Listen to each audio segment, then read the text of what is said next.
Hello dear students, myself Anish Kumar Singh और आज फिर आ गए हैं आपके लिए हाइड्रोकार्बन का नेक्स्ट पार्ट लेकर के स्टूडेंट्स। तो लास्ट लेक्चर में हम लोग ये चीज़ देखे थे, ओर्ज रिएक्शन कैसे होता है। तो मैं आपको वही बता रहा हूँ स्टूडेंट्स जो जेई में पूछा जाता है, जो अभी सीईटी पॉइंट ऑफ व्यू से जो इम्पोर्टेंट होगा उसको ध्यान में रखते हुए। तो स्टूडेंट्स ओर्ज रिएक्शन में बताए थे, जहाँ पर हम लोग देखे थे कि सोडियम मेटल्स के प्रेजेंस, सोडियम मेटल और ड्राई ईथर के प्रेजेंस में दो अल्काइल हैलाइड्स मिलकर के अल्केन का फॉर्मेशन कर देता है। तो ये सबको मैं ऑलरेडी बता चुका था। दूसरा यहाँ पर जो इम्पॉर्टेंट पॉइंट है जो आपको ऑलवेज माइंड में रखना है, ऐसे आपके लिए मैं सफिशिएंट नोट्स बनाया हूँ, आप इसे देखें। तो स्टूडेंट्स यहाँ पर जो आपको ध्यान में ये रखना है कि ओर्ज रिएक्शन को हम लोग यूज करते हैं इवन नंबर ऑफ कार्बन का, अगर अल्केन का फॉर्मेशन करना होता है तभी हम लोग ओर्ज रिएक्शन को यूज करते हैं। ये बहुत ही इंपॉर्टेंट है स्टूडेंट्स कि हमें इवन नंबर ऑफ कार्बन का अगर अल्केन बनाना होगा तब हम लोग इस तरह का ओर्ज रिएक्शन को यूज करते हैं। तो स्टूडेंट्स यहाँ पर एक एग्जाम्पल भी लिए थे क्वेश्चन में, और उसमें ये देखे थे कि हमें नॉर्मल हेक्सेन का फॉर्मेशन करना है यूजिंग ओर्ज रिएक्शन। तो कैसे करेंगे? Now students it's very simple. In the normal hexane there is a 6 carbon atom and we know that the Wurtz reaction is the coupling reaction. Means कि यहाँ पर हमें ऐसा चाहिए जहाँ पे 3 कार्बन एटम वाला अल्काइल हैलाइड होगा, तो ये दोनों कंबाइन करेगा, इसका 2 मोल कंबाइन करेगा, तो after combination it will gives the normal hexane of 6 carbon atom. तो आई होप स्टूडेंट्स कि ये आपको समझ में आया होगा। लास्ट क्लास में ही मैं आपको बता दिया था।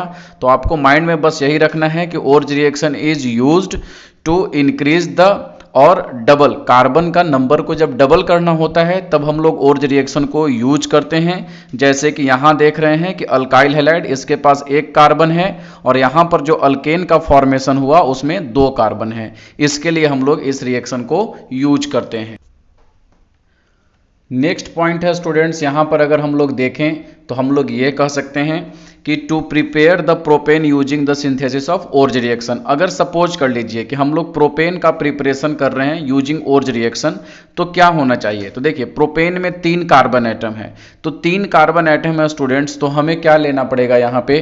तो हम लोग जानते हैं कि अगर 3 कार्बन एटम का कोई अल्केन बनाना है बाय यूजिंग ओर्ज रिएक्शन, तो हमें ऐसा अल्काइल हैलाइड्स लेना पड़ेगा, एक में 1 कार्बन हो और दूसरे में 2 कार्बन हो। तो 2 टाइप्स का अल्काइल हैलाइड्स आएगा। एक है, इसे बोलेंगे मिथाइल ब्रोमाइड और इसे बोलेंगे इथाइल ब्रोमाइड, है ना। तो 2 लिए, तो यहाँ पे रिएक्शन करवाएं ड्राई ईथर के प्रेजेंस में और सोडियम Na के साथ, है ना, सोडियम मेटल के साथ।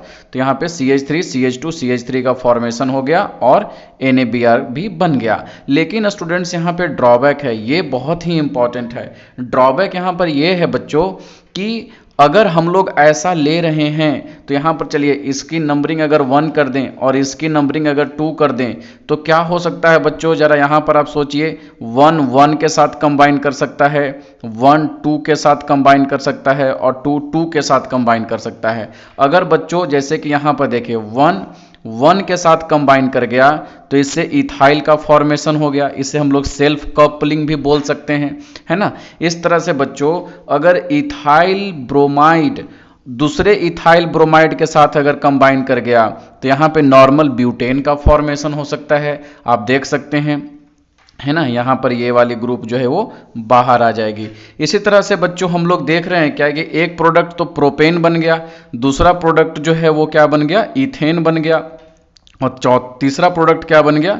Third product is normal butane. तो इस तरह से बच्चों हमें क्या मिला? 3 different product are obtained which separation is difficult. तो हम लोग देख रहे हैं कि प्रोडक्ट में हमें 3 चीज मिल गया, 3 चीज, प्रोपेन, इथेन और नॉर्मल ब्यूटेन।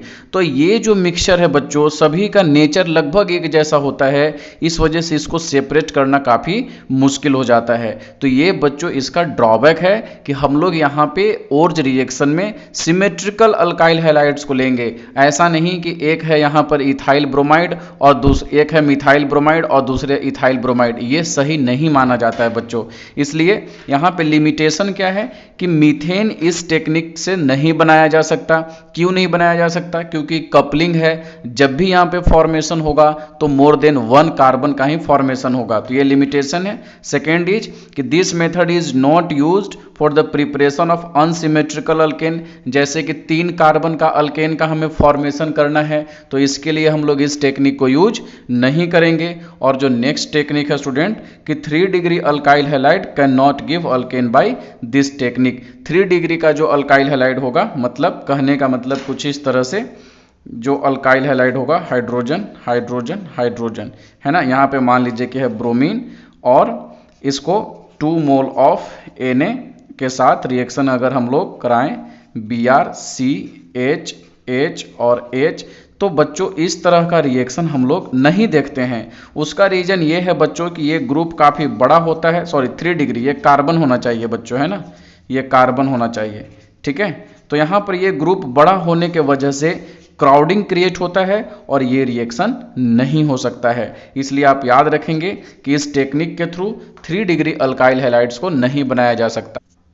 इसके बाद बच्चों कुछ इसी टाइप का रिएक्शन है जिसे फ्रैंकलैंड रिएक्शन के नाम से जानते हैं। सेम टू सेम ओर्ज रिएक्शन के तरह ही है, लेकिन यहाँ पे हम लोग सोडियम के जगह पर अगर जिंक यूज कर लें बच्चों, तो जिंक की वैलेंसी 2 होती है, इसलिए यहाँ पे ZnBr2 निकल जाएगा और यहाँ पर भी कपलिंग ही होता है। तो इस रिएक्शन को फ्रैंकलैंड रिएक्शन कहते हैं। सिर्फ एक चीज़ का डिफरेंस याद रखना है कि हम लोग सोडियम के जगह पे जिंक यूज कर रहे हैं। दूसरा है students fitting reaction. Fitting reaction में हम लोग एरोमेटिक लेते हैं, एरोमेटिक, जैसे कि यहाँ पर हम लोग कह सकते हैं ब्रोमोबेंजीन, है ना। तो हम लोग जानते हैं स्टूडेंट्स कि बेंजीन जो है वो एरोमेटिक है, तो यहाँ पर 2 ब्रोमोबेंजीन सोडियम के प्रेजेंस में लेंगे तो सेम टू सेम ये दोनों कंबाइन हो जाएगा, यहाँ पे डाइफिनाइल का फॉर्मेशन हो जाएगा और 2NaBr यहां पर भी आउट हो जाएगा। इस तरह से स्टूडेंट्स ओर्ज फिटिंग रिएक्शन, देखिए ओर्ज रिएक्शन में हम लोग अल्काइल हैलाइड्स ले रहे थे और फिटिंग रिएक्शन ये है जहां पर हम लोग क्या ले रहे हैं, कोई एरोमेटिक कंपाउंड ले रहे हैं, है ना। तो एक एरोमेटिक कंपाउंड और एक अल्काइल हैलाइड, तो ये हो गया ओर्ज और ये हो गया फिटिंग रिएक्शन का, इसलिए ये दोनों मिलकर के ओर्ज फिटिंग रिएक्शन का फॉर्मेशन करता है। तो इस तरीका से ओर्ज फिटिंग रिएक्शन से हम लोग टॉलिन्स का फॉर्मेशन कर सकते हैं स्टूडेंट्स। उसके बाद हम लोग देखेंगे कि किस तरह से हम लोग कार्बोक्सिलिक एसिड का फॉर्मेशन कर सकते हैं। तो स्टूडेंट्स याद रखना है कि D carboxylation of sodium salt of fatty acid, आपको 1-2 चीज बहुत इंपॉर्टेंट है। देखिए ये रिएक्शन बहुत इंपॉर्टेंट है, आपको माइंड में रखना है, ठीक है। यहां पर देखते हैं स्टूडेंट्स कि मेरे पास है कार्बोक्सिलिक एसिड, है ना। इस कार्बोक्सिलिक एसिड को मैं अगर लिख करके आपको बता दूं तो काफी, जैसे कि हमारे पास है कार्बोक्सिलिक एसिड, जैसे ये देख लीजिए हमारे पास है RC�AA, फैटी एसिड इसे बोलते हैं, है ना, सोडियम सॉल्ट का। और इसकी रिएक्शन हम लोग कराएंगे किसके साथ, NaOH के साथ कराएंगे और किसके, इसको हीटिंग करना है in the presence of CaO। आपको कुछ नहीं करना है, ये वाली जो मॉलिक्यूल है बच्चों इसे सिर्फ बाहर कर देना है। तो देखिए, तो यहाँ से अगर बाहर कर देंगे और बचेगा यहाँ पर हाइड्रोजन और यहाँ पर अल्काइल ग्रुप, तो इन दोनों के बीच में फिर क्या हो जाएगा, कॉम्बिनेशन हो जाएगा। तो यहाँ से RH बन जाएगा और देखिए ये क्या निकलेगा यहाँ से, तो ये बन जाएगा Na2CO3। इस तरह से RH और Na2CO3 का फॉर्मेशन हो जाता है बच्चों। वही चीज यहां पर किए हैं। एक carboxylic acid on heating with soda lime, soda lime किसे कहेंगे, NaOH and CaO loses CO2, है ना, forming alkane with 1 carbon atom less than the parent acid. यहां पर बच्चों आपको इस बात को याद रखना है कि 1 carbon atom less than the parent acid. ऐसा क्यों बोल रहे हैं, क्योंकि यहां पर अगर आप देखेंगे, इस जगह पर अगर आप देखेंगे बच्चों, तो यहां पर आपको देखने के लिए मिलेगा कि 1, देखिए एक कार्बन एटम जो यहां पर था वो किस में निकल गया, वो सोडियम कार्बोनेट में आकर के बाहर हो गया। इसलिए जो ये अल्काइल हैलाइड होगा बच्चों, इसमें जब भी एक बनेगा तो एक कार्बन एटम कम हो जाएगा। मैं आपको एक एग्जाम्पल दिखाता हूं बच्चों। यहां पर मैं आपको थोड़ा सा बता दिया कि ये कार्बोक्सिलिक एसिड का सोडियम सॉल्ट कैसे बनता है। ये काफी सिंपल है बच्चों। देखिए कार्बोक्सिलिक एसिड में हम लोग क्या कराते हैं, NaOH के साथ रिएक्शन कराते हैं। देखिए NaOH बेस है, बेस होने की वजह से OH पे माइनस और Na पे प्लस होता है,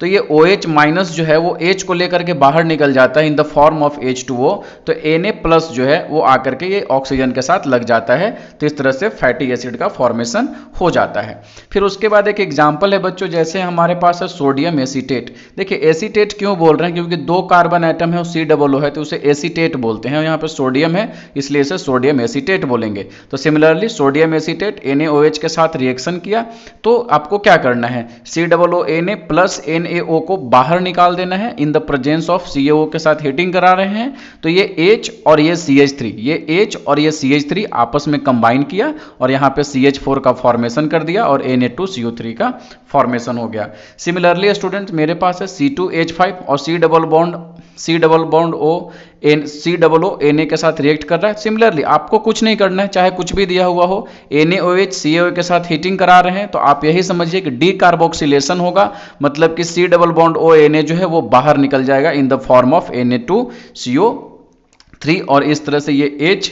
इसके साथ आकर के ज्वाइन होगा तो इथेन का फॉर्मेशन कर देगा। तो नोट करके एक बात को यहां पर याद रखना है बच्चों, वो ये बात को याद रखना है कि use to descend in carbon series, carbon series में जब एक कार्बन की नंबर को कम करना होगा, जैसे देखिए यहां पर इसमें देखिए 1 और 2 कार्बन था लेकिन प्रोडक्ट में 1 कार्बन हो गया। यहां पर देखिए 1 और 3 कार्बन है लेकिन प्रोडक्ट में 2 कार्बन है, तो एक कार्बन को अगर कम करना होगा बच्चों तो हम लोग इस रिएक्शन को यूज करते हैं। ठीक है, तो आपको ये नोट पॉइंट को याद रखना है। नेक्स्ट है बच्चों कोल्बे इलेक्ट्रोलिटिक मेथड। देखिए यहां पर हम लोग एक्चुअली इलेक्ट्रोलिसिस कराते हैं, मैं आपको मेन टेक्निक बता देता हूं और कुछ नहीं है। देखिए सोडियम एसीटेट, आपको तो पता चल गया है कि सोडियम एसीटेट यहां पे कैसे बनता है, ये तो क्लियर है। इसको H2O वाटर के साथ लेकर के अगर इलेक्ट्रोलिसिस करते हैं, आप इलेक्ट्रोकेमिस्ट्री में पढ़ेंगे कि इलेक्ट्रोलिसिस क्या है ना, इलेक्ट्रोलिसिस करेंगे तो यहां पर भी कपलिंग रिएक्शन होगा। तो कपलिंग रिएक्शन हम लोग जब भी कराएंगे बच्चों तो वहां पर आपको 2 मोल लेना होगा, इस बात को याद रखना है ना।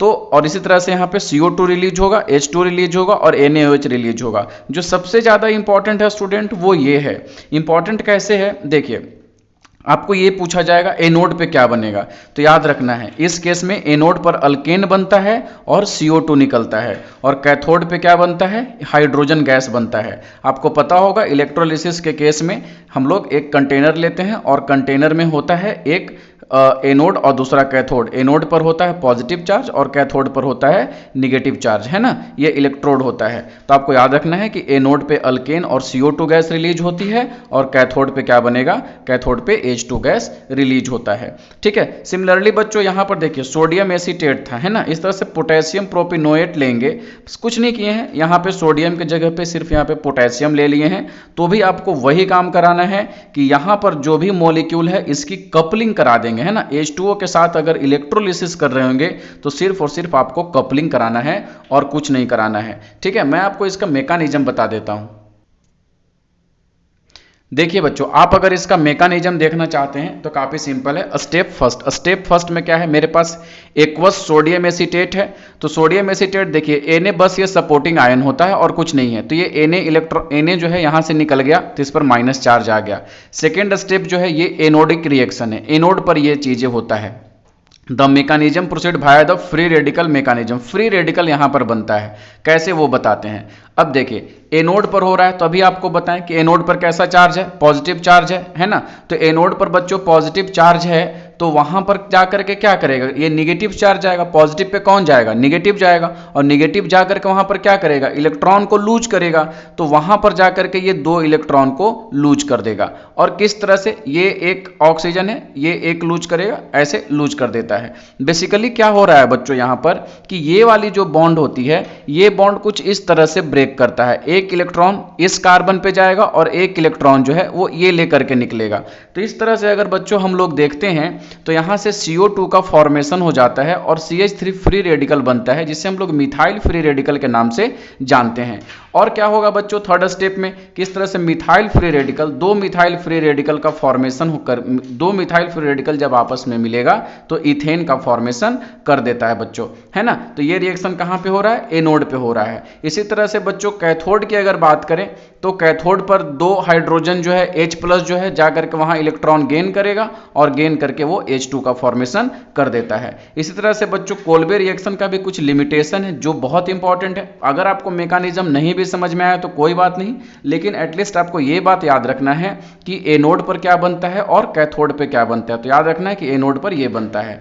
इसमें भी ये चीज है बच्चों कि अनसिमेट्रिकल अल्केन का हम लोग फॉर्मेशन नहीं कर सकते हैं, है ना।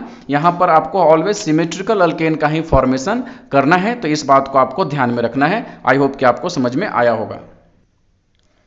नेक्स्ट है बच्चों हमारे पास फिजिकल प्रॉपर्टी। अगर फिजिकल प्रॉपर्टी में बात करें सबसे पहले बॉइलिंग प्रॉपर्टी की बात करेंगे, बॉइलिंग पॉइंट की बात करेंगे। तो बॉइलिंग पॉइंट जो होता है वो मॉलिक्यूलर वेट का डायरेक्टली प्रोपोर्शनल होगा। मतलब जितना ज़्यादा मॉलिक्यूलर वेट बढ़ेगा बच्चों उसका, देखो होता क्या है एक्चुअली कि मॉलिक्यूलर वेट बढ़ने के वजह से जो भांडरवाल फोर्सेस होता है वो बढ़ने लगता है, और जब भांडरवाल फोर्स बढ़ेगा तो अट्रैक्शन बढ़ेगा, और अट्रैक्शन बढ़ेगा तो उसके वजह से इनकी बॉइलिंग पॉइंट भी बढ़ जाती है। दूसरी बात है कि boiling point inversely proportional branching का होता है। ऐसा क्यों बोल रहे हैं बच्चों, जब ब्रांचिंग आ जाता है किसी मॉलिक्यूल में तो उसके वजह से उनकी कॉम्पैक्ट स्ट्रक्चर का फॉर्मेशन नहीं हो पाता। मॉलिक्यूल एक दूसरे से अलग अलग होते हैं, और जब मॉलिक्यूल एक दूसरे से अलग अलग हैं तो ऐसे कंडीशन में बच्चों उसकी बॉइलिंग पॉइंट जो है वो कम हो जाता है। ठीक है, तो इस बात को आपको ध्यान में रखना है।